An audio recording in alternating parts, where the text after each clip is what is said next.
வணக்கம், இது உங்கள் ஹெல்த்தி கிச்சன். இன்னைக்கு ஹெல்த்தி கிச்சனில் எங்கள் தோட்டத்தில் இருக்கிற தூதுவளை செடி எப்படி இருக்குன்னு பார்க்க போகிறோம். இதுதான் தூதுவளை செடி. இதோட இலைகள் இது சளி தொல்லைக்கு ரொம்ப நல்லது. சளிக்கு இது ரசம் வச்சு குடித்தோம்னா 2 நாளில் சரியாயிடும். இதை வச்சு தொகையிலும் அரைக்கலாம். குழந்தைங்களுக்கு சளி நிறையா இருந்துச்சுன்னா இதில் ஒரு 3 இலை பறித்து நல்லா இடிச்சிட்டு அந்த சாறை 2 ஸ்பூன் ஊற்றுனோம்னா சளியெல்லாம் வெளியே வந்துடும். இப்போ நம்ம இந்த செடியிலேருந்து இலையெல்லாம் எடுக்கலாம். எப்படி எடுக்கலாம்? ஏன்னா இதில் முள் அதிகமாக இருக்கும். அதனால் நம்ம பார்த்து தான் கட் பண்ணணும். நம்ம அந்த செடி அப்படியே கட் பண்ணிவிட்டு அது நல்லா வளர்ந்துக்கும்.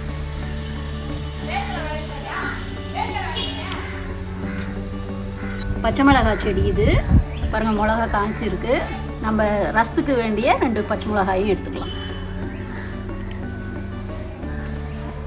இப்போ தூதுவளை ரசம் செய்ய தேவையான பொருட்களை பார்க்கலாம். தூதுவளை இலையை ஒரு 25 இலையை நான் க்ளீன் பண்ணி எடுத்து வச்சுருக்கேன். புளி இது எடுத்து நான் கரைச்சி வச்சுருக்கேன். பூண்டு, பச்சை மிளகாய் 2, 1 டேபிள் ஸ்பூன் மிளகு, 1 டேபிள் ஸ்பூன் ஜீரகம், கொஞ்சோண்டு தனியா. இப்போ தாளிக்கிறதுக்கு கடுகு, வரமிளகா, கருவேப்பிலை இதெல்லாம் நான் அம்மியில் வச்சு அரைச்சி உங்களுக்கு காட்ட போகிறேன். வாங்க போய் அம்மியில் அரைச்சிட்டு வந்துடலாம். தூதுவளை ரசத்துக்கு அம்மிகளை வச்சு அரைச்சிக்கலாம். நீங்கள் அம்மி இல்லைன்னா மிக்சியில் கூட அரைச்சிக்கலாம். நான் இப்போ நீங்கள் அம்மியில் அரைச்சி காட்டுறேன் உங்களுக்கு. இலை, தூதுவளை,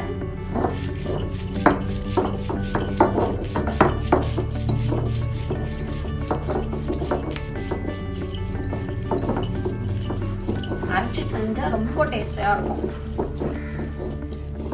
அரைச்சாச்சு. இப்போ இதுலேயே 1 டேபிள் ஸ்பூன் மிளகு,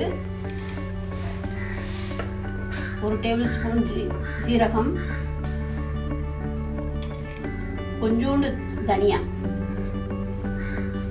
இதையும் இதிலேயே வச்சு அரைச்சிடலாம்.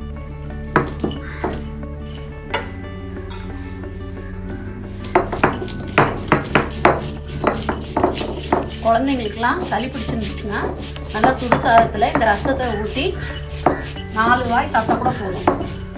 ஒரு 2 நாளைக்கு கொடுத்தீங்கன்னா சளி அப்படியே நல்லா இதாகிடும், சரியாயிடும்.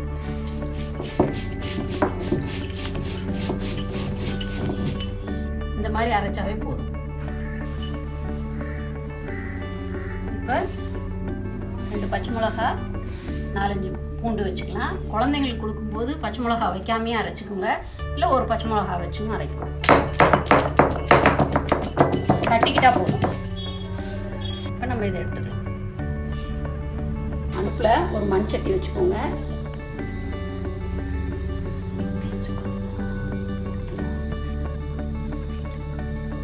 இப்போ இதில் நான் நல்லெண்ணெய் கொஞ்சம் ஊற்றிக்கிறேன். எண்ணெய் காயிட்டு. இப்போ எண்ணெய் காஞ்சிருச்சு. கடுகு போட்டுக்கலாம்.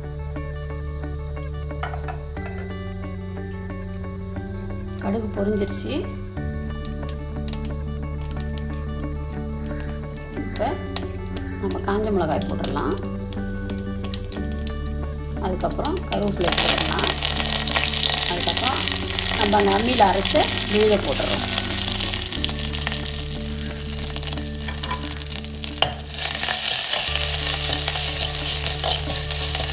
நல்லா போடு வணங்கிடுச்சு.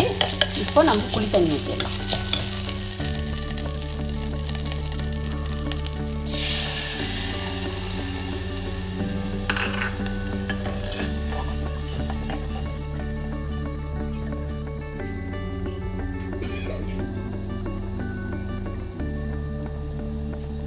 அம்மியை கழுவுன தண்ணி இது.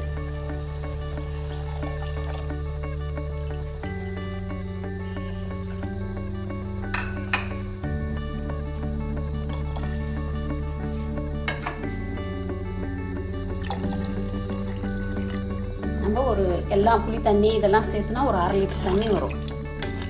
எல்லாம் போட்டாச்சு. இப்போ உப்பு போட்டுக்கலாம்.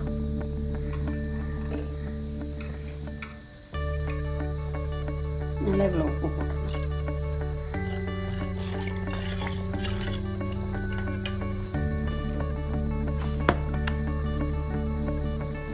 மஞ்சள்தூள்,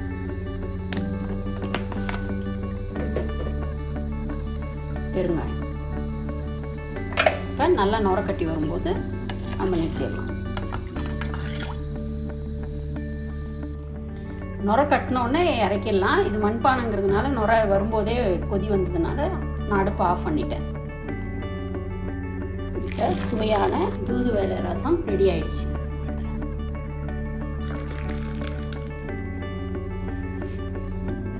இந்த ரெசிபி உங்களுக்கு பிடிச்சிருந்தா லைக் பண்ணுங்கள், ஷேர் பண்ணுங்கள், மறக்காமல் சப்ஸ்கிரைப் பண்ணுங்கள்.